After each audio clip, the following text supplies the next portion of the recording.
서울에서 찾아볼 수 없는 정말 근사한 대규모의 그 서양식 저택이었는데요. 실질적으로 유지 관리하는 데는 자신들의 생활 양식에도 적합하지 않았기 때문에 반드시 그 뒷부분에는 한옥으로 된 집을 짓게 마련입니다. 정말 많은 사람들이 이 집을 나눠서 썼구나. 그럼 덧대졌다는 거는 그들의 삶의 경계들인 거예요.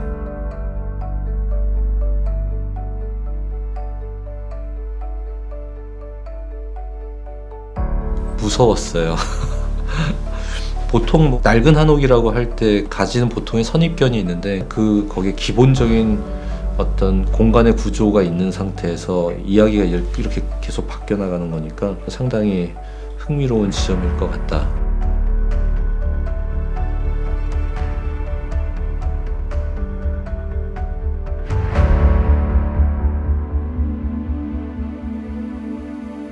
옥인동 47번지 같은 경우는 지금 여기 일대가 현재는 서초원이라고 해서 알려져 있지만 예전에는 이제 웃대라고 불리우던 지역이었습니다. 전통적으로 과거에 중인들의 거주지이자 그 다음에 여러 양반들이 굉장히 수려한 경관을 그리고 또 그것을 노래하던 곳이었습니다.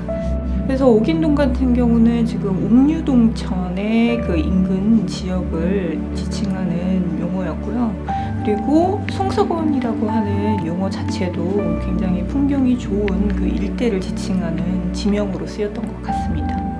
옥인동 옆부분으로 올라가면 이제 수성동 계곡이라고 하는 계곡도 나오거든요. 거기 같은 경우는 이제 경제 정선의 그림에도 나오고 하듯이 그 경치를 모티브로 해서 여러 그 양반들이 시를 남기고 그림으로 남기고 했던 그런 유명한 곳이죠.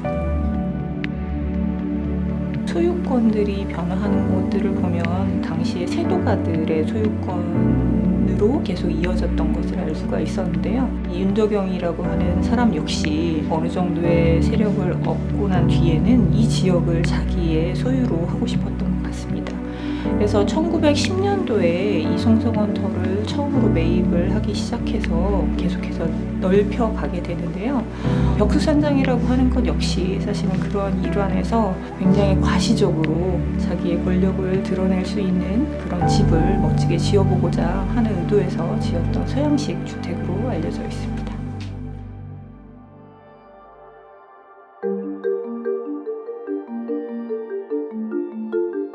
윤덕영 같은 경우는 대표적인 이제 친일파로 알려져 있긴 한데요. 동생인 윤택영이라고 하는 사람의 딸이 순정효황후가 되면서 그 세력을 이제 등에 업고 엄청난 그 권력과 재산을 축적하게 된 인물입니다. 국권이 침탈당하는데 가장 앞장섰던 친일파이기도 했죠. 일본 측에서는 그것을 사실 공으로 삼아 이 윤덕영에게 굉장히 많은 은사금을 내려주게 됩니다. 결국에 그 은사금이 바탕이 돼서 현재 벽수산장 일대 토지들을 이제 사들이게 되고요. 그리고 벽수산장의 건축도 올리게 됩니다.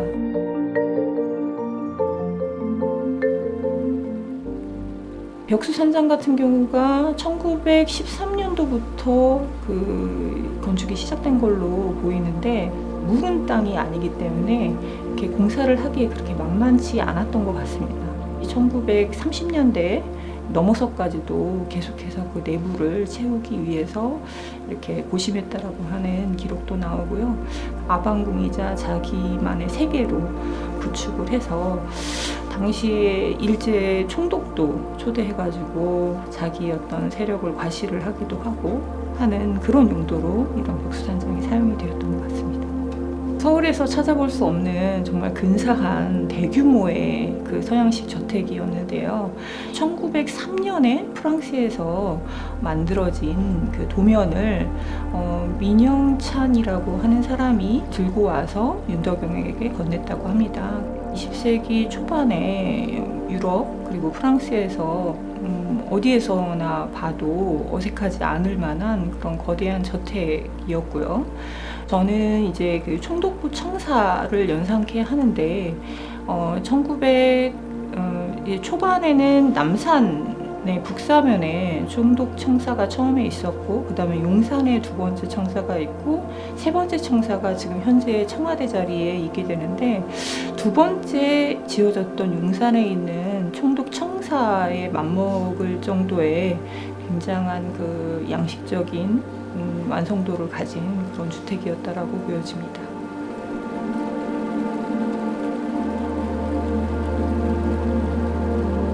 당시에 이런 세력가들이 건축을 짓는 경향이 있었습니다.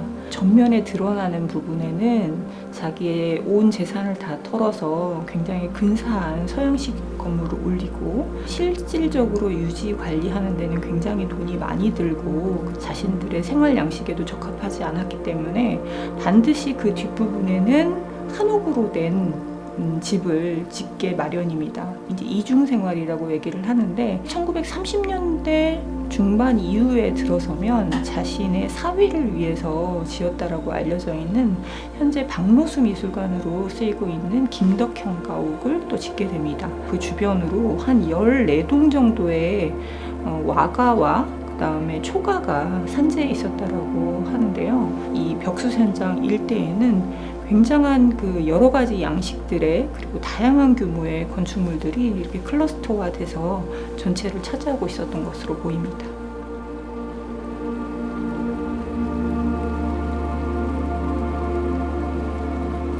좀 조심스럽긴 하지만 현재까지는 소실댁이라고 알려져 있습니다. 아까 말씀드린 그 지하 1층, 지상 3층에 거대한 서양식 가옥 뒤에 자신의 구체적인 그 생활 공간으로서의 한옥을 바로 그렇게 지었던 것으로 보입니다.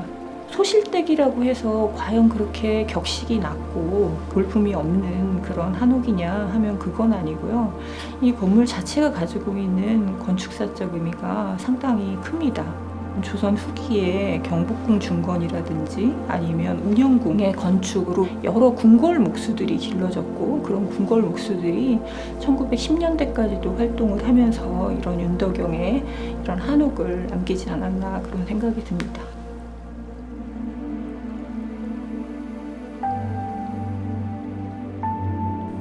일단 한옥에서 중요한 건 어느 땅에 짓느냐인데요. 북동 방향 능선에 위치하고 있고, 방향이 이제 북동 쪽으로 마당이 열려 있습니다. 대문이 40칸 정도 되는 한옥이고요.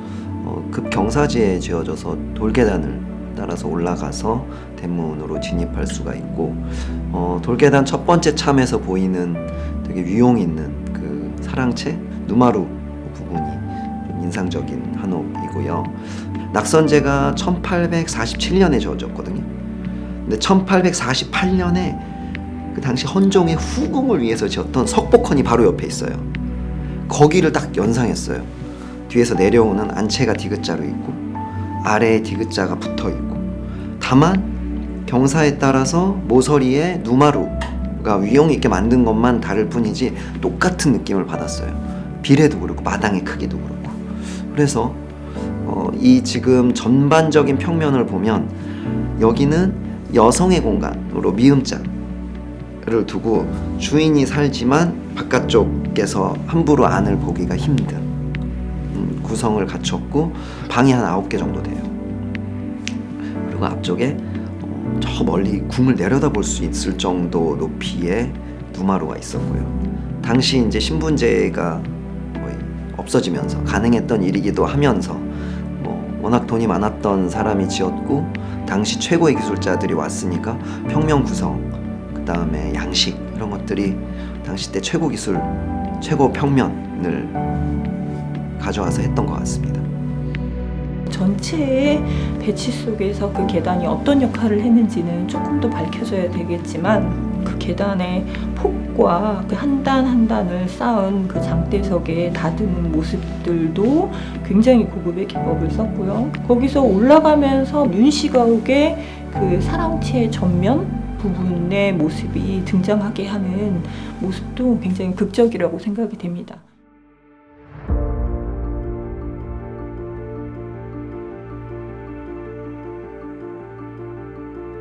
윤덕영이 1940년에 이제 세상을 떠나게 됩니다.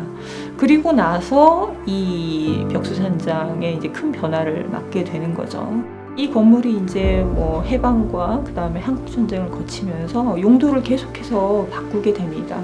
덕수병원이라고 하는 병원으로도 쓰이고요. 그 다음에 유엔군에서도 또 사용이 되고, 결국에는 1966년에 이제 화재가 나고, 그러면서 방치가 되다가 1973년에 철거가 된 것으로 알려져 있습니다. 사실 이 건물이 지금까지 남아 있었다라고 한다면 이 건물의 역사 또한 굉장히 우리에게 큰 의미로 다가오고 했을 텐데, 이 지역의 옛날 모습은 거의 지금 찾아볼 수 없을 정도로 많이 훼손이 된 상황입니다.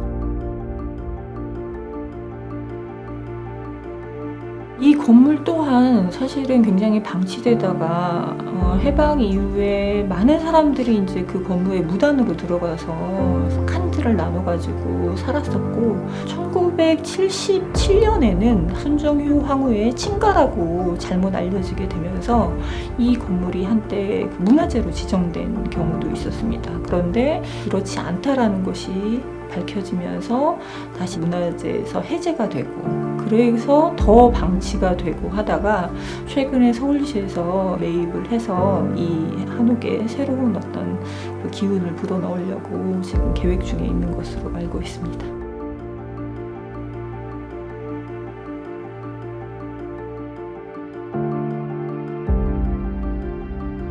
집이라는 게 그래요. 한 번 훼손이 됐을 때 그때가 중요한데, 이 집은 워낙 이제 지붕이 크기도 했고요. 방치가 너무 오래됐어요. 무서웠어요.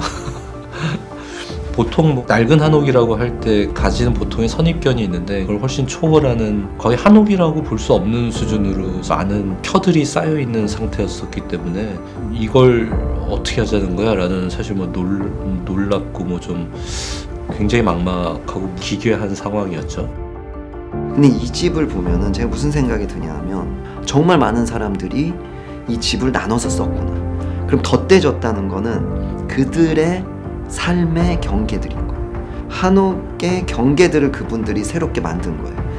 대문을 열고 들어가서 왼쪽 부엌이 있었을 법하고, 그 뒤에 또 약간 창고 같은 것들이 있고요. 누마루를 완전히 온전히 방으로 썼고, 만약에 한 가족이 산다 했을 때 한 2칸, 3칸짜리 집인 거예요. 파란색, 회색으로 칠해져 있는 철골 슬레이트, 철 슬레이트로 된 거. 거기도 한 영역. 그 집은 이렇게 그걸 열고 들어가면은 계단으로 올라가서 퇴마루를 밟고 본인들 방 2칸 정도를 쓴 거예요. 이게 덧대진 게 다 이유가 있던 거예요.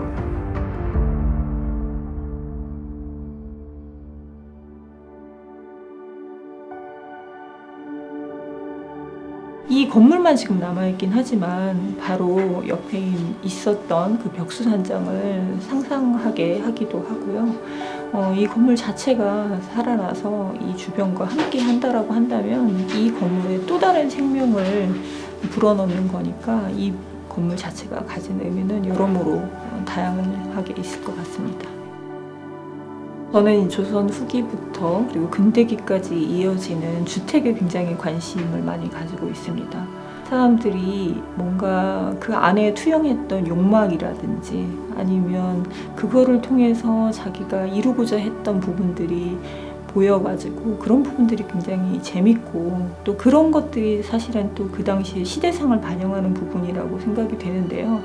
벽수산장도 당시에 윤덕영 개인의 집이긴 했지만, 그 윤덕영을 포함한 그 당시의 시대를 살았던 사람들이 사실은 이렇게 모두가 다 살고 싶어 했던 서양식 주택의 그 모습, 그리고 그 옆에 이 실제 생활을 담으려고 지었던 이런 한옥들이 같이 병치돼서 나타났다라는 점이 굉장히 흥미롭고요. 이 집이 처음에 지어졌을 때는 어떤 일종의 궁집으로 위용을 뽐내고는, 이게 시간이 지나면서 정말 이제 이 사는 사람들 중심으로 이렇게 바뀐 거죠.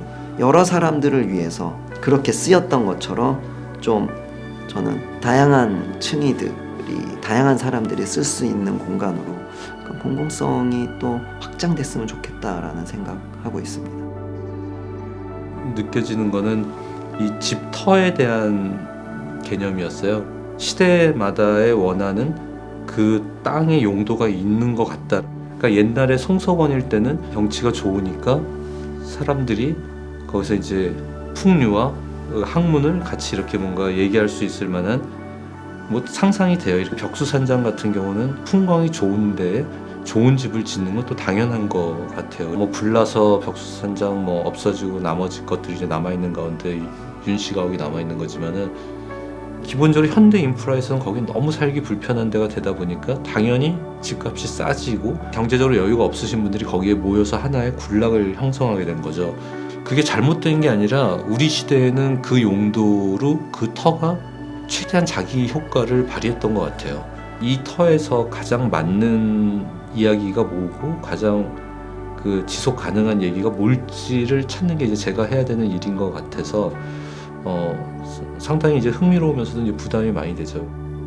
9세대가 살았다는 건 굉장히 상징하는 바가 크다고 생각하는데 하나의 집으로서 작동했던 거를 또 객체로서 작동하기에도 그럴 정도의 극과 극의 유연함도 수용할 수 있는 구조라면은 지금 우리가 사는 이 시대 또는 이 이후의 시대를 감안해 봤을 때 어떤 유연함을 더 거기에 넣어서 가져갈 수 있을까. 그리고 그 유연함이라는 걸 이제 우리나라의 그 한옥이 갖고 있는 특징 중에서 굉장히 중요한 특징이다라고 보고 있어요.